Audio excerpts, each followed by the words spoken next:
마가복음 14장 유월절과 무교절이 되기 이틀 전이었습니다. 대제사장들과 율법 학자들은 어떻게 예수를 체포해 죽일지 궁리하고 있었습니다. 그들은 백성들이 소동을 일으킬 수 있으니 명절에는 하지 말자라고 말했습니다. 예수께서 베다니 마을에서 나병 환자 시몬이라는 사람의 집에서 식탁이 기대에 먹고 계시는 한 여인이 값비싼 순수한 니드 향유가 든 옥합 하나를 가져왔습니다. 그리고 그 여인은 옥합을 깨뜨려 향유를 예수의 머리에 부었습니다. 거기 있던 사람들은 화를 내며 서로 수군거렸습니다. 왜 향유를 저렇게 낭비하는가? 저것을 팔면 300데나리온은 좋게 될 텐데 그 돈을 가난한 사람에게 주었으면 좋았을 것을. 그러면서 그들은 여인을 심하게 나무랐습니다. 예수께서 말씀하셨습니다. 가만두어라. 어찌해 이 여인을 괴롭히느냐? 이 사람은 내게 좋은 일을 했다. 가난한 사람들이야 항상 너희 곁에 있으니 너희가 원하기만 하면 언제든지 도울 수 있지만 나는 너희 곁에 항상 있는 것이 아니다. 이 여인은 자기가 할 수 있는 일을 했다. 내 몸에 향유를 부어 내 장례를 미리 준비한 것이다. 내가 너희에게 진실로 말한다. 온 세상은 어디든지 복음이 전파되는 곳마다 이 여인이 한 일도 전해져서 사람들이 이 여인을 기억하게 될 것이다. 그때 12제자 가운데 하나인 갸론 유다가 예수를 배반에 넘겨줄 심산으로 대제사장들에게 갔습니다. 그들은 유다의 말을 듣고 무척 기뻐하며 그에게 돌을 주기로 약속했습니다. 그래서 유다는 예수를 넘겨줄 기회를 엿보았습니다.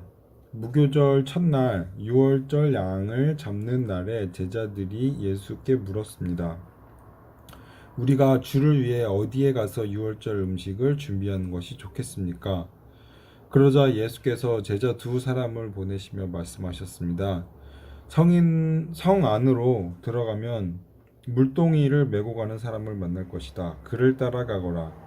그가 어디로 들어가든지 그 집주인에게 선생님께서 제자들과 함께 유월절 음식을 먹을 방이 어디냐고 물으십니다. 라고 말해라. 그가 잘 마련해 놓은 넓은 다락방을 보여줄 것이다. 거기에 우리를 위해 음식을 준비해 두라. 제자들이 떠나 성 안으로 들어가 보니 모든 것이 예수께서 말씀하신 그대로였습니다. 그리하여 그들은 유월절을 준비했습니다. 그날 저녁이 되자 예수께서 12제자들과 함께 그 집에 도착하셨습니다. 함께 식탁에 기대어 음식을 나누는 동안 예수께서 말씀하셨습니다. 내가 너희에게 진실로 말한다. 너희 가운데 하나가 나를 배반할 것이다.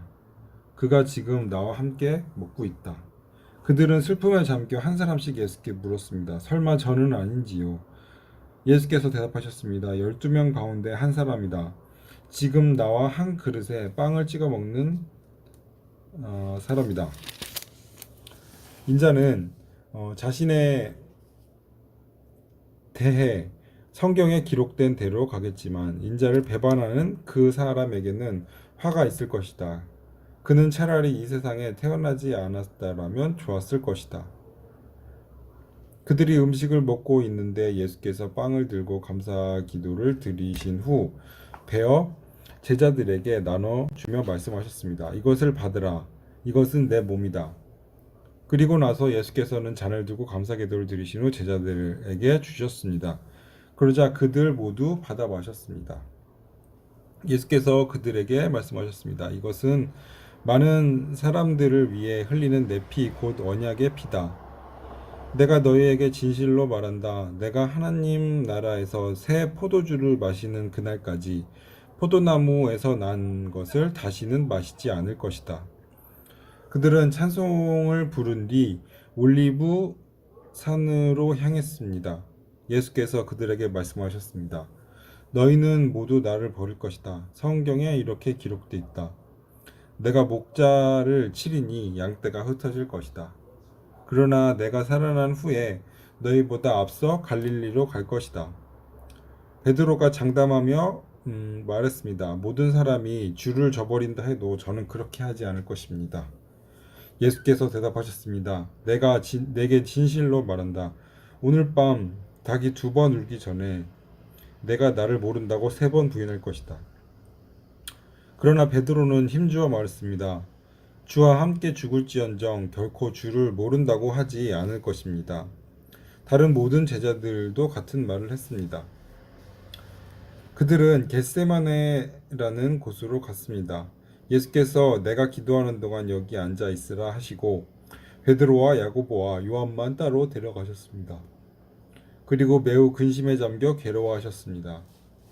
예수께서 그들에게 말씀하셨습니다. 내 마음이 너무 괴로워 죽을 지경이다. 너희는 여기 머물러 깨어 있으라. 예수께서는 조금 떨어진 곳으로 가셔서 땅에 엎드려 할 수만 있다면 그 순간이 그냥 지나가게 해주십사 기도하셨습니다. 예수께서 말씀하셨습니다. 아바 아버지여, 아버지께서는 모든 일이 가능하시니 이 잔을 내게서 거두어 주십시오. 그러나 내 뜻대로 하지 마시고 아버지의 뜻대로 하십시오. 그러고 나서 제자들에게 돌아와 보시니 그들은 자고 있었습니다. 예수께서 베드로에게 말씀하셨습니다. 시몬아, 자고 있느냐? 내가 1시간도 깨어있지 못하겠느냐? 시험에 들지 않도록 깨어서 기도하라. 마음은 간절한데 육신이 약하구나. 예수께서는 다시 한번 가셔서 똑같은 말씀으로 기도하셨습니다. 그러고는 다시 오셔서 보시니 그들은 또 잠이 들어 있었습니다. 제자들이 너무 졸려 눈을 뜰 수 없었던 것입니다. 그들은 예수께 무슨 말을 해야 좋을지 몰랐습니다. 예수께서 3번째 그들에게 돌아오셔서 말씀하셨습니다. 아직도 졸며 쉬고 있느냐? 이제 됐다. 때가 왔구나. 보라, 인자가 배반당해 죄인들의 손에 넘겨지게 됐다. 일어나라, 가자. 저기 나를 배반할 자가 오고 있구나. 예수께서 아직 말씀을 하고 계시는데 12제자 가운데 하나인 유다가 나타났습니다. 그 곁에는 칼과 몽둥이로 무장한 사람들이 함께 있었습니다. 그들은 대제사장들과 율법학자들과 장로를 보낸 사람들이었습니다. 예수를 넘겨주는 사람이 그들과 신호를 미리 정했습니다. 내가 입을 맞추는 사람이 바로 그 사람이니 그를 붙잡아 단단히 끌고 가시오. 유다는 예수께 곧바로 다가가 선생님하고 입을 맞추었습니다. 그러자 사람들이 예수를 붙잡아 체포했습니다. 그때 옆에 서 있던 사람들 가운데 하나가 자기 칼을 빼더니 대제사장 하인의 귀를 쳐 잘라 버렸습니다. 예수께서 말씀하셨습니다. 너희가 강도에게 하듯이 칼과 몽둥이를 들고 나를 잡으러 왔느냐? 내가 날마다 너희와 함께 있으면서 성전에서 가르칠 때에는 너희가 나를 잡지 않았다. 그러나 이것은 성경을 이루려고 하는 것이다. 제자들은 모두 예수를 버리고 달아났습니다. 그런데 한 청년이 맨몸에 호디부를 두르고 예수를 따라가고 있었습니다. 사람들이 그들을 붙잡자 그는 호디부를 버리고 벌거벗은 채 달아나 버렸습니다. 그들은 예수를 끌고 대제사장에게로 갔습니다. 대제사장들과 장로들과 율법학자들이 모두 모여들었습니다. 베드로는 멀찌감치 떨어져 예수를 따라가 대제사장 집들까지 들어갔습니다. 거기서 그는 경비병들 틈에 앉아 불을 쬐고 있었습니다. 대제사장들과 온 공화가 예수를 죽이려고 증거를 찾았지만 아무런 증거도 나오지 않았습니다. 많은 사람들이 예수에 대해 거짓 증거를 듣지만 그들의 증언이 서로 맞지 않았습니다. 그러자 몇몇 사람들이 일어나 예수에 대해 이렇게 거짓으로 증언을 했습니다. 우리는 저 사람이 내가 손으로 지은 이 성전을 헐고 손으로 짓지 않은 다른 성전을 3일 만에 세우겠다고 하는 소리를 들었습니다. 그러나 이 사람들이 한 증언도 서로 맞지 않았습니다. 그러자 대제사장이 그들 앞에 서서 예수께 물었습니다. 아무 대답도 안 할 작정이냐? 이 사람들이 너에 대해 이렇게 불리한 진술을 하고 있지 않느냐? 예수께서는 묵묵히 아무런 대답도 하지 않으셨습니다.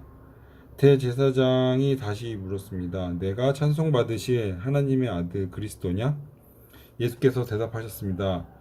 내가 바로 그다. 너희는 인자가 전능하신 분의 오른편에 앉아 있는 것과 하늘 구름을 타고 오는 것을 보게 될 것이다. 대제사장은 자기 옷을 찢으며 말했습니다. 더 이상 무슨 증언이 필요하겠소? 하나님을 모독하는 저 말을 여러분이 들었는데 어떻게 생각하시오? 그들은 모두 예수가 사형을 받아야 마땅하다고 정죄했습니다. 어떤 사람들은 예수께 침을 뱉었습니다. 또 예수의 얼굴을 가리고 주먹으로 때리며 말했습니다. 누가 때렸는지 예언자처럼 맞춰보아라. 경비병들도 예수를 끌고 가 마구 때렸습니다. 베드로가 집 안뜰 아래쪽에 있는데 대제사장의 하녀가 하나가 다가왔습니다. 하녀는 불을 쬐고 있는 베드로를 보고 가까이서 자세히 살펴보더니 말했습니다. 당신도 나사렛 예수와 한패지요. 그러나 베드로는 부인했습니다. 내가 지금 무슨 말을 하는지 나는 알지도 못하고 깨닫지도 못하겠다. 그리고 베드로는 문 밖으로 나갔습니다. 그 하녀가 거기서 베드로를 보고 둘러서 있던 사람들에게 다시 말했습니다. 이 사람도 저들과 한패예요. 베드로는 다시 부인했습니다. 조금 있다 옆에 서 있던 사람들이 베드로에게 말했습니다. 너도 분명 저들과 한패가 틀림없어. 갈릴리 사람이잖아. 그러나 베드로는 저주하고 맹세하며 말했습니다. 나는 당신들이 말하는 사람이 누군지 알지 못하오. 바로 그때 닭이 두 번째 울었습니다. 그러자 베드로는 닭이 두 번 울기 전에 내가 나를 세 번 모른다고 할 것이다 하신 예수의 말씀이 생각나 엎드려져 울었습니다.